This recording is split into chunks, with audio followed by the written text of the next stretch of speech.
My name is Steve Kinnane, and I work as a senior researcher with the Nulungu Research Institute, which is through Notre Dame University, based in Broome. My training is in sustainable development, but to a degree I think the work that we do is largely about sustainable livelihoods, based partly in the Kimberley, but looking at a whole range of things about impacts of environment and how people respond to that. But the idea was, if we do have an Anthropocene, well, if we're going to respond to it, if it is something we wish to respond to, what are we seeking to replace it with? So the idea of the Sustainocene, as coined by someone else, is that, well, if we are going to try to transform this over a number of centuries, what are we aiming for? So the idea is that hopefully we will create a period or a scene or an epoch where human beings aren't necessarily causing anthropogenic changes that are negative to our ecology, but are ideally integrated within our ecology. I think the reason that I am going to discuss the really good work that communities in the Fitzroy Valley have done to respond to their own issues of impacts on their environment and impacts on their societies is that in some ways Aboriginal Australia for other people represent an example of the kind of trauma that can beset communities, regions, entire regions, and the majority of a population can be living literally in a state of intergenerational social trauma. So in a sense, for those communities that have been able to do something really positive and been able to show that they can bring about systemic change for themselves, even if it is incremental, I think hopefully there's lessons there for the rest of society and for people across the globe, because to some degree Western societies take it for granted that oil will continue, that resources are available. People don't generally have to live without electricity, without definite telecommunications, without good shelter. And yet in our communities, these are daily, if not weekly, occurrences that people do cope with and do have other systems as a means of mediating that. So I think for me, the key take-home message is trauma is coming. How are we going to cope with it? And there are lessons to be found in places that you may not believe would be the case, but they are. Today I want to give a brief introduction about our institute. I want to talk about the context of Indigenous perspectives of country, which is wonderful to follow on from Professor Deborah Bird-Rose and her wonderful discussion this morning, and of course I've loved her work for many years. Particularly though I'm more interested in exploring how people are taking that context of how people relate to country and engage with it as a response to the kind of impacts that people are both seeing on their country and the social impacts that have occurred within our territory in the Kimberley. I'd like to also acknowledge the impacts of the Anthropocene, which, even though the Kimberley is often seen very much in terms of its pristine nature, there are a great number of impacts, and increasingly larger number of impacts in terms of threats from mining and various other activities, and also ones that traditional owners simply have to engage with under the current legislation, or are required to as traditional owners who hold their native title. I want to briefly discuss mainstream sustainability ideals, so I apologise for sustainability experts in the room. There will be a Venn diagram, but everyone knows that you can't get through sustainability without at least one Venn diagram. And then I want to reveal the means by which leaders are working to mediate these impacts. And I suppose I'm also keen to tease out this notion of trauma. I don't know about you, but having seen the impact of the Anthropocene, I'm quite traumatised. I'm aware of these things. We're all aware of these things. We're aware of our impacts overall. When I was born, I think there were 3 billion people on the planet. There's now 7. We can't feed 4. And we're heading for 10, probably, hopefully by the time it's my turn to leave. So there's a lot up ahead. As Warumpi Band says, there's trouble up ahead, so you better be strong. Okay, so we'll talk a little bit about that. This is just to give you a context, and I suppose to back up what Professor Bird-Rose was talking about. I won't speak a great deal about it, but it briefly describes, or it gives a sense of Aboriginal countries or nations, as they're increasingly occurred, following on from a Canadian approach to how people define territories. But also, largely, we think of them in terms of language groups. I'm a Mudda from Mirrawong country. Mirrawong country is top of the Kimberley on the east, and Anna is from the West Kimberley, and Bruce is basically owned by Anna's people, the Karajarri people of the West Kimberley as well. But we'll fill you in a bit on that as we go. A bit about Nulungu. We began in 2008. Our motto, which came from research working with over 400 traditional owners as a part of a Caring for Country plan for the Kimberley that was completed a couple of years ago, is right people, right country, right way. It's pretty straightforward. It speaks to the kind of ethic that Professor Bird-Rose was talking about in terms of people's ownership of country, rights to speak for country, knowledge that they hold in terms of country. And so we don't operate in a context, in everything that we do, we operate within the context that there are traditional owners, people have rights to speak. And beyond that, when it's not specifically engaged in native title or other aspects, even in terms of social issues, social research, and around specific knowledge tied to country, we definitely need to know those structures. It's not just a case of respect, although it is very much about respect. It's also a case of right protocols and the way of working in country. So we work across a range of things. I mentioned we've worked on Caring for Country plans. We've also been involved in a number of evaluations. A key focus would be sustainable livelihoods, social and emotional wellbeing, or LIAN in the Yaru term, in terms of wellness, a sense of wellness and completion tied to country, is something that's also a key ethic of our work. The key thing about us is we're community-based. We attempt to work always from, as much as possible, a community partnership. That's not always the case in a rough and tumble world of trying to get a research institute up in the remote area of the Kimberley. But our university has supported us in that endeavour, and we're very pleased to say that we're busy. We have a lot of partnerships across the Kimberley, and we're also completing a number of national projects. And very keen to work in partnership with other groups. We find that partnerships, collaborations, working appropriately together is where we work best. So we're open to have dialogue. Here we are.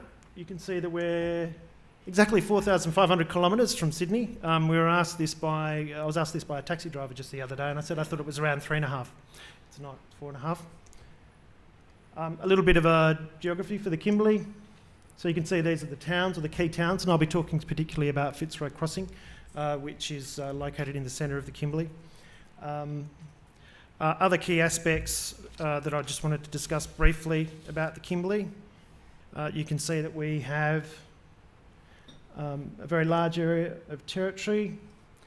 Population is roughly around 37 to 40,000 now, of which about 45% would be Indigenous. It used to be, not that long ago, that it was easily 90% Indigenous.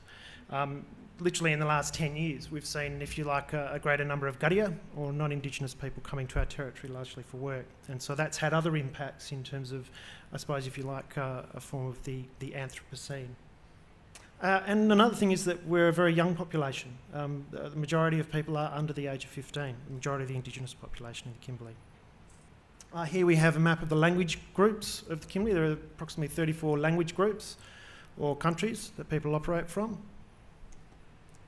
And within that, there are cultural blocks, or these have been identified through work of the Kimberley Land Council through the National Heritage Listing Project that they successfully completed a number of years ago.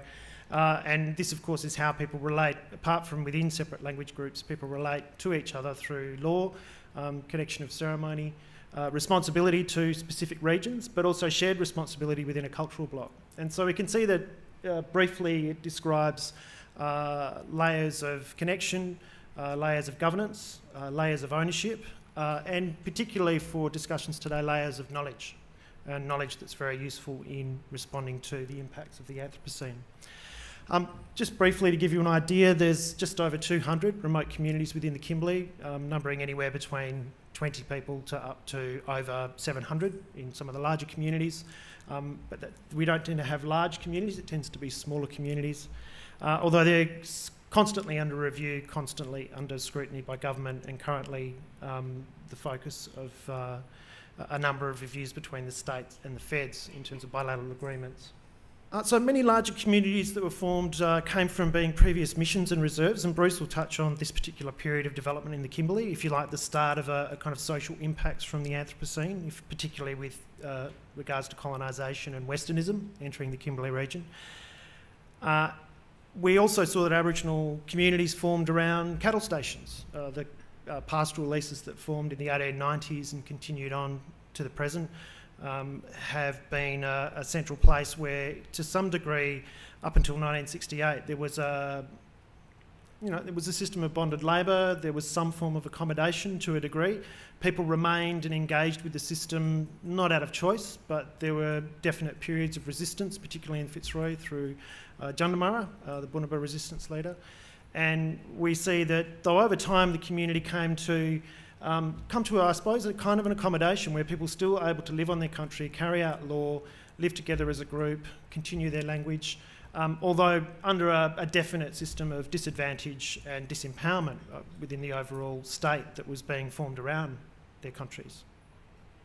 1968 was a game changer, not the 1950s in this particular case, but with the introduction of equal wages, Aboriginal people were largely kicked off stations, but there were other impacts too, being technology, petrol in the form of, or diesel in the form of four-wheel drive vehicles that became available, which meant that the previous work that was done by cattle using horses was no longer considered to be suitable, wasn't as productive, as we started using energy voraciously as an entire globe.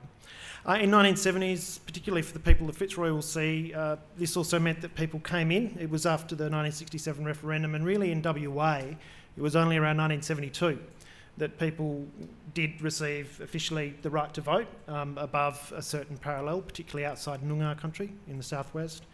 And it wasn't actually in the Kimberleys until much later, I think around 1987, 85, that it was made compulsory that people voted. So it was actually, until that time, not even compulsory for Aboriginal people in the region to vote.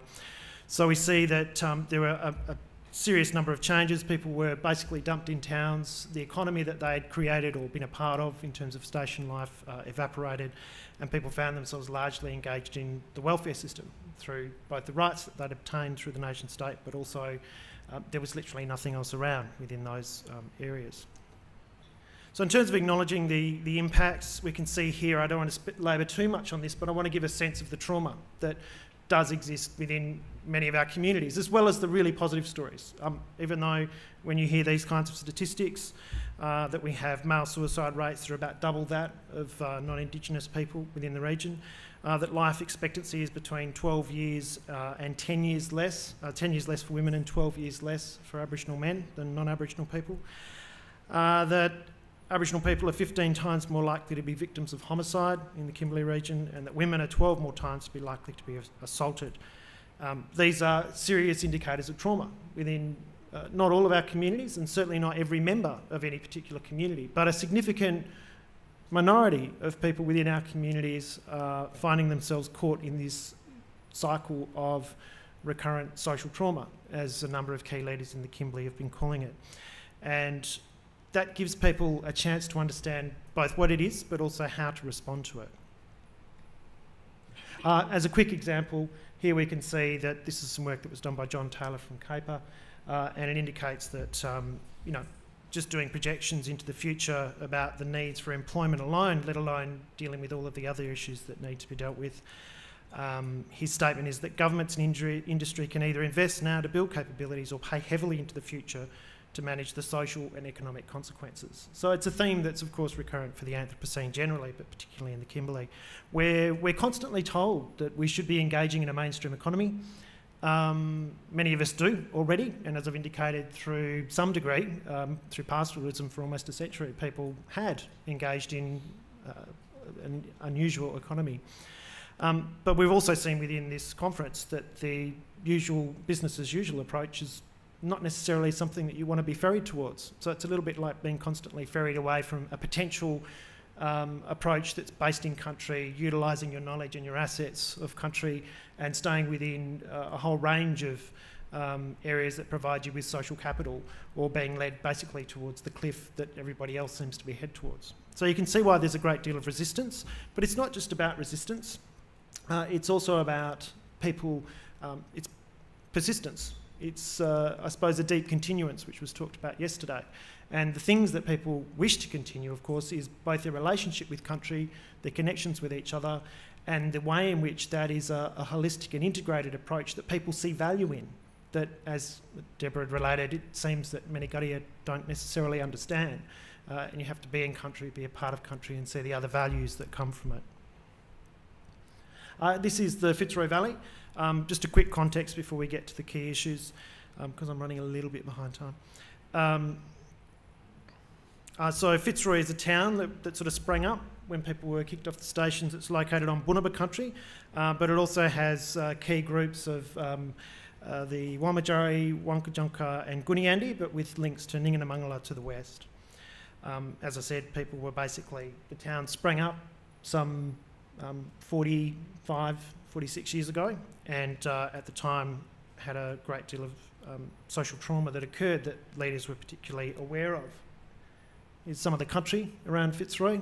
A Devonian reef forms many of the gorges of the country, Bunuba country. And these are some of the impacts, physical and social, that we can see occurring in the Kimberley. At the moment, even though the Kimberley, as I said, is largely, certainly not as impacted upon as places like Sydney, there are definite impacts. Pastoralism, irrigated agriculture, water resource exploitation is one that keeps coming back, even though community and others have worked for some time to resist it.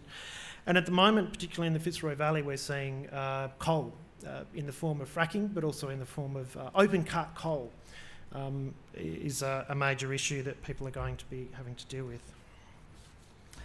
Now, get to the key issue, of course, the Fitzroy Valley leadership decided that they needed to respond to these issues. They've worked constantly to keep their community together, to keep law alive, to keep language alive, educate their children, to work to communicate to others exactly what needed to happen on their country. They've formed their own businesses, engaged, gone away to obtain education so they can come back and provide services to their communities. These are some key statements from leaders that I won't unfortunately have time to read all of them to you, but I'll just read Claudie Carter. June Oscar, many people know about, but Claudie Carter is a Gunian leader, and Claudie's statement when asked about the kind of activities he wanted to do on his country was, "I want to grow up my kids, same as I grew up, staying in the bush. You can do study and all that sort of thing, but it's really hard to get this knowledge from our people. You can't get that in big schools or anything, nothing. You've got to be here, live on the country to see the place. You go and you look after your country, that's how you get that knowledge. You've got to be on the ground." And I think to an extent it speaks very clearly to people's priorities, but priorities that are generally often overridden in the kind of responses that government and others have. It's also important to note that in the Fitzroy Valley there's around 3,500 people across 48 communities. There are about 1,500 people in the town, so the majority of people live in remote communities. The population is probably 90% Indigenous. Even so, when those leaders have talked about making a turning point in the valley, they've also talked about including Gadias, including non-Aboriginal people in the solutions. So it's not that people are being exclusive. Now, I wanted to show you, yep, they're images of grog, and the reason I'm showing that is this is going back to 2007, 2008, when Fitzroy was constantly in the news because of the impacts, in particular, of alcohol in the town. Our research institute was involved in evaluations of restrictions 12 months and 2 years in Fitzroy Crossing and Halls Creek, and found largely overwhelming positive indicators of the imposition of those restrictions as requested by particularly the women of Fitzroy Crossing and then the women of Halls Creek, backed up by key cultural bosses in the form of the Kimberley Aboriginal Law and Culture Centre. The restrictions were not an answer in of themselves, but when the people were thinking about the future, they'd put in place businesses, they'd started education processes, they constantly engaged in upholding law, women's business, men's business. The Kimberley Aboriginal Law and Culture Centre is a representation of that, as well as a whole range of other activities, the work of the Kimberley Land Council. So it's a lively, vibrant space where the community have engaged and created their own sector based on cultural governance as much as possible. If you like, cultural governance is the founding bedrock. And then, of course, mediating the Western state, which is always difficult. But largely, the restrictions were seen by the community as a first point to turning around and to beginning their road to being more sustainable. So I won't talk too much about the Venn diagram, except to say that the community, when they were considering sustainability, also wanted to consider, well, what are our approaches to sustainability? It wasn't a word that people had really used. People talked about, never needed to talk about not considering to be sustainable. People were constantly putting forward an idea that they wanted to remain in their country and make sure that their country was healthy. So it's about healthy people, healthy country. And so to that degree, the key notion that people began to talk about was, well, okay, how do we communicate it to these people that are talking about sustainability, about what it means to us?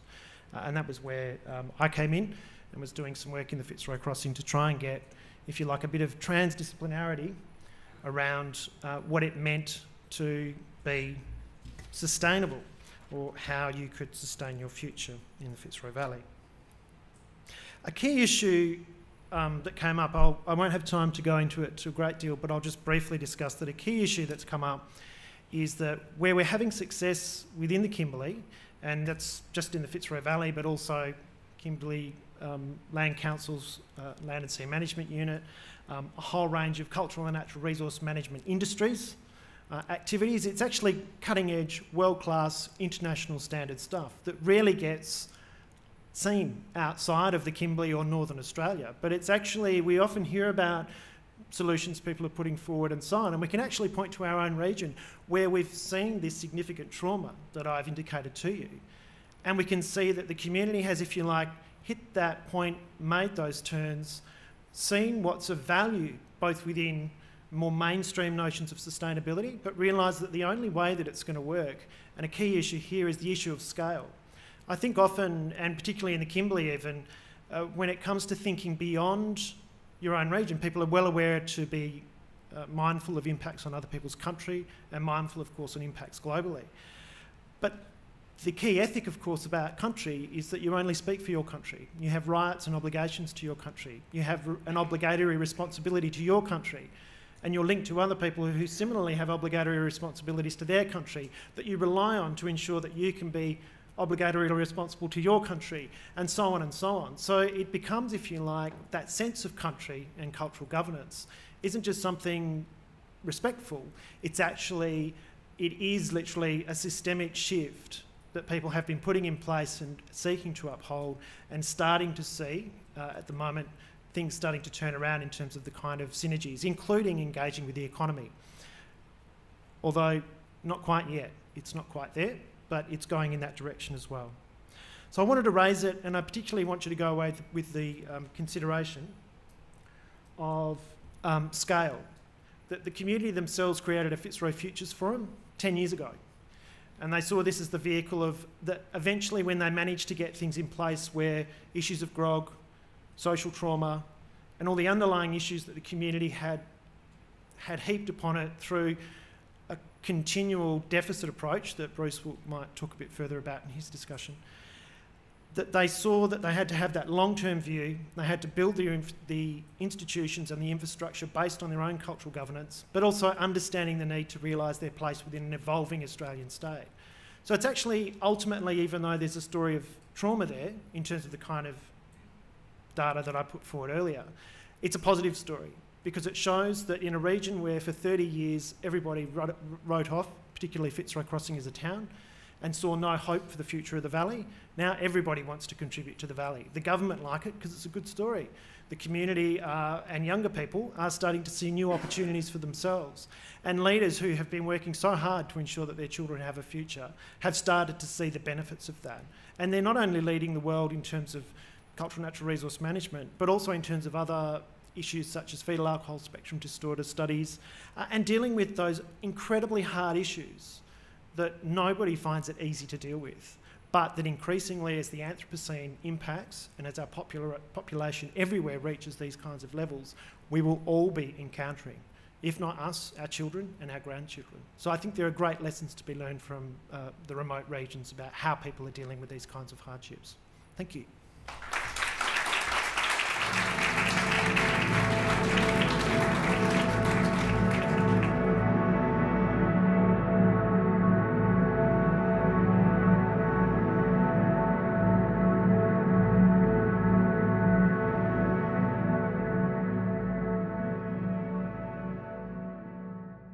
For people across the globe, because to some degree Western societies take it for granted that oil will continue, that resources are available. People don't generally have to live without electricity, without definite telecommunications, without good shelter. And yet in our communities these are daily, if not weekly, occurrences that people do cope with and do have other systems as a means of mediating that. So I think for me the key take-home message is trauma is coming, how are we going to cope with it? And there are lessons to be found in places that you may not believe would be the case, but they are. Today I want to give a brief introduction about our institute. I want to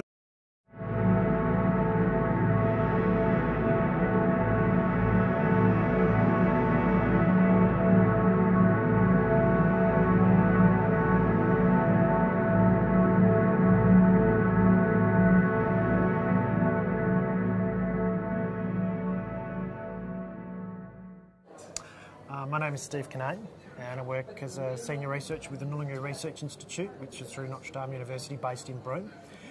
My training is in sustainable development, but to a degree I think the work that we do is largely about sustainable livelihoods, based partly in the Kimberley, but looking at a whole range of the really good work that communities in the Fitzroy Valley have done to respond to their own issues of impacts on their environment and impacts on their societies, is that in some ways Aboriginal Australia for other people represent an example of the kind of trauma that can beset communities, regions, entire regions, and the majority of a population can be living literally in a state of intergenerational social trauma. So in a sense, for those communities that have been able to do something really positive and been able to show that they can bring about systemic change for themselves, even if it is incremental, I think hopefully there's lessons there for the rest of society, and things about impacts of environment and how people respond to that. But the idea was, if we do have an Anthropocene, well, if we're going to respond to it, if it is something we wish to respond to, what are we seeking to replace it with? So the idea of the Sustainocene, as coined by someone else, is that, well, if we are going to try to transform this over a number of centuries, what are we aiming for? So the idea is that hopefully we will create a period or a scene or an epoch where human beings aren't necessarily causing anthropogenic changes that are negative to our ecology, but are ideally integrated within our ecology. I think the reason that I am going to talk about the context of Indigenous perspectives of country, which is wonderful to follow on from Professor Deborah Bird-Rose and her wonderful discussion this morning, and of course I've loved her work for many years. Particularly though, I'm more interested in exploring how people are taking that context of how people relate to country and engage with it as a response to the kind of impacts that people are both seeing on their country and the social impacts that have occurred within our territory in the Kimberley. I'd like to also acknowledge the impacts of the Anthropocene, which, even though the Kimberley is often seen very much in terms of its pristine nature, there are a great number of impacts and increasingly larger